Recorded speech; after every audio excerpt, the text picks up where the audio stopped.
Le Parti du travail de Corée, qui a laissé ses traces sans pareil dans l'histoire des organisations politiques de l'humanité, célèbre le 80e anniversaire de sa fondation.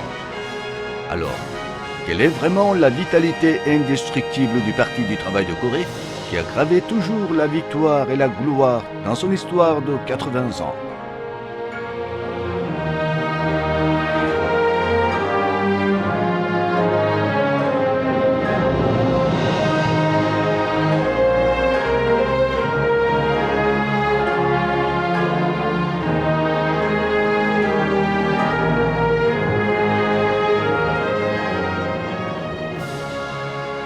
Le drapeau du Parti du travail de Corée porte l'emblème de marteau, faucille et pinceau.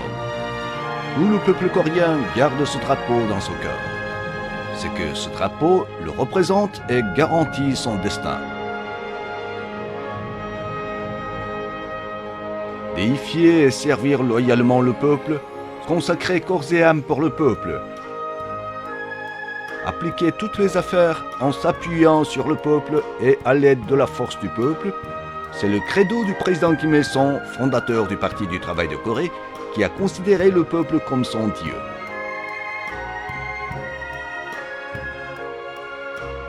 C'est à la lettre la raison d'être du Parti du travail de Corée. Depuis sa naissance, le Parti du travail de Corée a continué sa cause au service du peuple.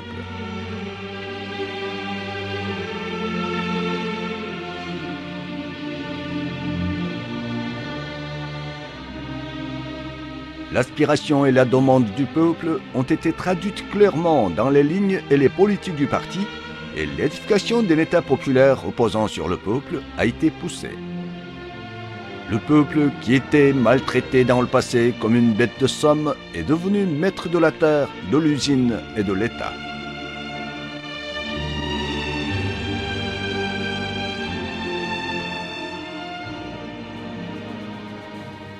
La guerre de libération de la patrie a été les dures épreuves pour le Parti du travail de Corée, fondé 5 ans auparavant. Pourtant, le Parti du travail de Corée n'a jamais perdu sa nature pour le peuple.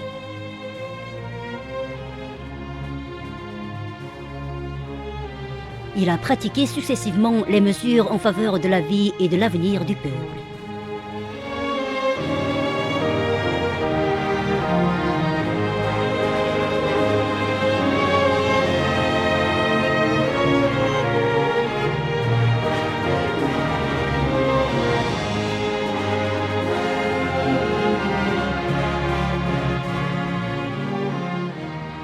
Les véhicules de transport des matériels de guerre ont été mobilisés pour le transport des manuels et cahiers des élèves. Les combattants qui faisaient leurs études universitaires avant la guerre ont été rappelés à leurs anciennes écoles. Voilà la source de l'héroïsme des combattants de l'armée populaire qui se sont sacrifiés sans hésitation en criant « Vive le Parti du travail de Corée !»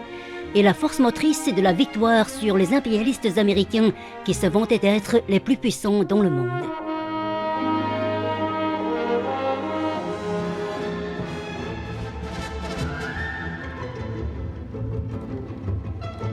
C'est la statue symbolisant l'époque Cholima où le peuple coréen a œuvré à l'allure du cheval légendaire après la guerre pour ainsi achever la révolution socialiste et établir le régime socialiste tout en accomplissant la tâche historique de l'industrialisation socialiste.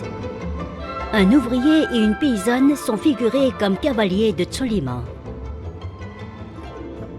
Le monde ne connaît pas encore la statue de cheval dont les cavaliers sont l'ouvrier et le paysan. C'est l'unique statue dans le monde que seul le Parti du travail de Corée peut construire, lui qui considère le peuple comme le plus puissant et le créateur des miracles.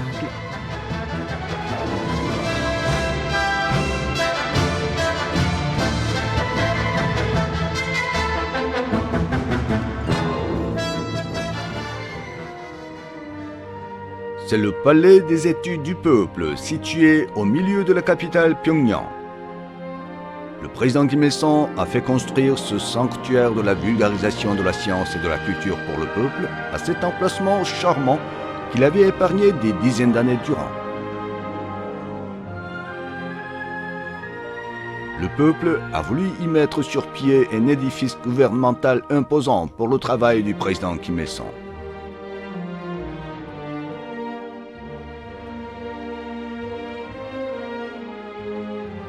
Mais cet emplacement a été réservé au peuple. À propos de l'appellation de cet édifice, le président Kim Il-sung a proposé de le nommer le Palais des études du peuple, signifiant que tous les gens y font leurs études. Et il a souligné que personne n'a le droit de remanier cette appellation.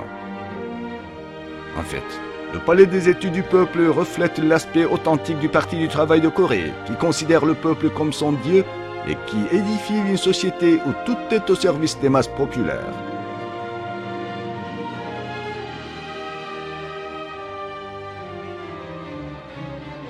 Dans les années 1990, époque de dures épreuves, beaucoup de partis ont été abandonnés par les peuples dans les pays où le socialisme a échoué. Les masses travailleuses sont tombées dans la situation d'orphelines sans abri.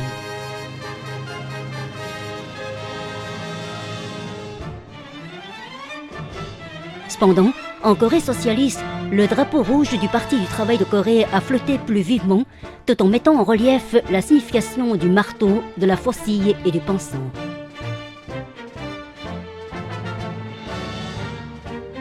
Notre parti a lancé le mot d'ordre au service du peuple.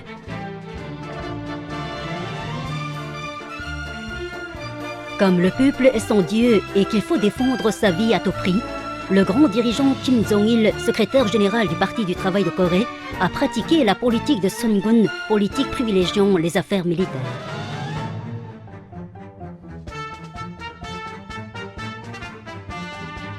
Ainsi, les forces d'hostilité ont échoué dans leur machination visant à faire écrouler le rempart socialiste et l'économie nationale a pris des essors. De nouveaux fruits du relèvement ont été remportés dans la lutte pour l'édification d'une puissance socialiste.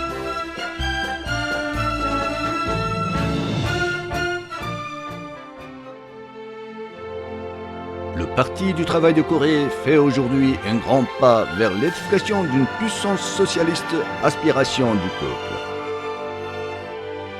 Le 27 janvier 2025 a eu lieu la 30e session élargie du secrétariat du 8e comité central du Parti du travail de Corée. La réunion a pris de strictes mesures destinées à implanter plus à fond l'esprit de service pour le peuple au sein de tout le parti. La réunion a montré ainsi la volonté immuable de notre parti, d'après laquelle la nature et le caractère du Parti du travail de Corée, considérant l'idée de primauté des masses populaires comme son mode d'existence et son style d'activité, ne peuvent pas ni ne doivent point changer malgré le temps passé et le changement de génération et dans toutes les conditions et circonstances, et l'on ne peut jamais tolérer la moindre déviation.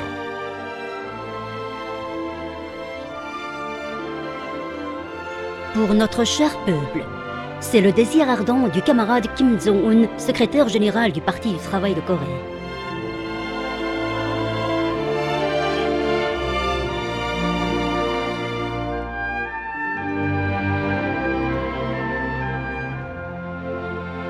La nuit profonde du 15 mai 2022, le camarade Kim Jong-un a visité une pharmacie dans la capitale Pyongyang.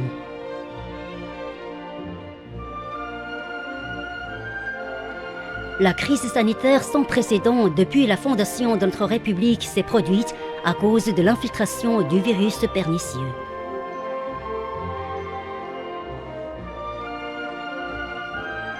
Les membres d'innombrables familles de fiévreux ont fréquenté chaque jour cette pharmacie et même les pharmaciennes venaient d'être guéries. Or, le camarade Kim Jong-un est entré sans hésitation dans la pharmacie pour voir en détail l'état de sa gestion.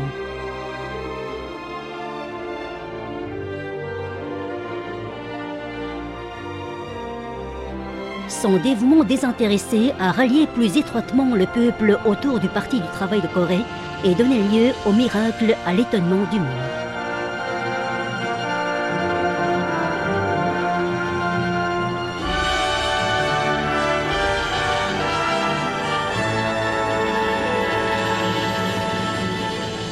Se dépenser sans se ménager pour le peuple, Cela veut dire que les cadres doivent se consacrer corps et âme pour le compte et le bonheur du peuple.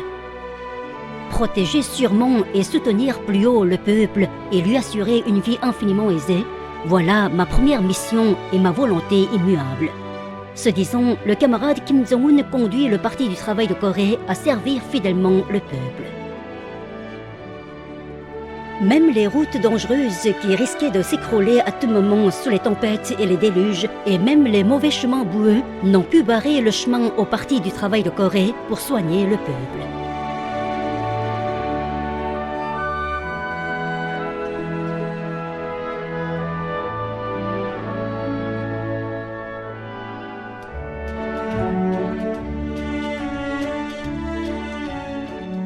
Une nouvelle légende de l'époque du Parti du travail est née, selon laquelle l'édifice du comité du parti d'arrondissement a été réservé aux sinistrés.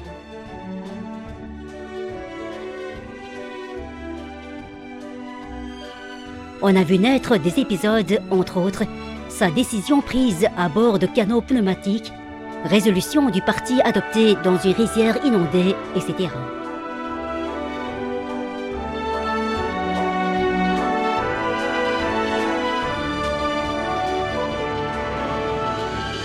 Pour le Parti du travail de Corée, qui considère comme son style d'activité le service dévoué pour le peuple, et qui a pour but d'épanouir le bonheur du peuple dans la révolution, il n'y a pas de miracle ni de changement séparé du peuple.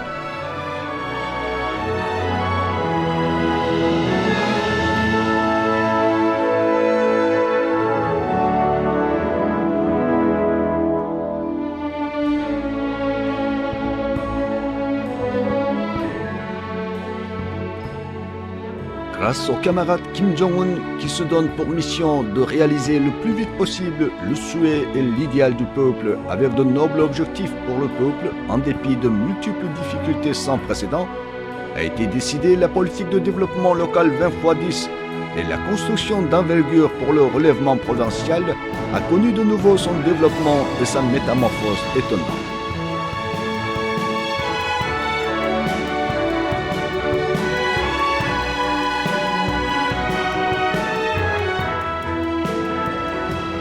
Dans la capitale comme dans la campagne, on voit les emménagements successifs et partout dans le pays se dressent les créations de la civilisation socialiste traduisant le bien-être du peuple. L'entreprise d'agriculture côtière de l'arrondissement de Lagon vient d'être construite au bout d'un peu plus de 190 jours comme symbole du renouvellement et de la civilisation de la province.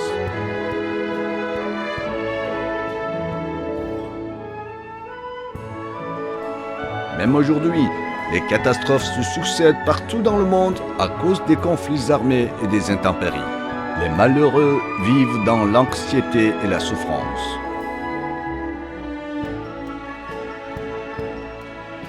Mais la Corée socialiste est animée de la construction et les rires de bonheur fusent partout dans le pays avec l'optimisme en l'avenir. En effet, pendant 80 ans depuis sa fondation jusqu'à aujourd'hui, le Parti du travail de Corée n'a jamais su se séparer du peuple et en défiant toujours le peuple, il a mené la révolution.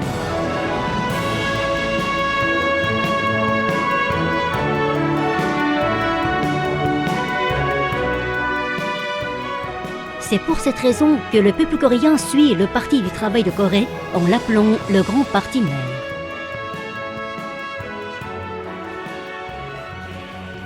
L'histoire des 80 ans du Parti du travail de Corée réaffirme cette vérité. Seul un parti révolutionnaire qui s'est enraciné chez le peuple et qui défie le peuple en le servant loyalement s'immortalise et peut écrire pour toujours l'histoire de la victoire et de la gloire.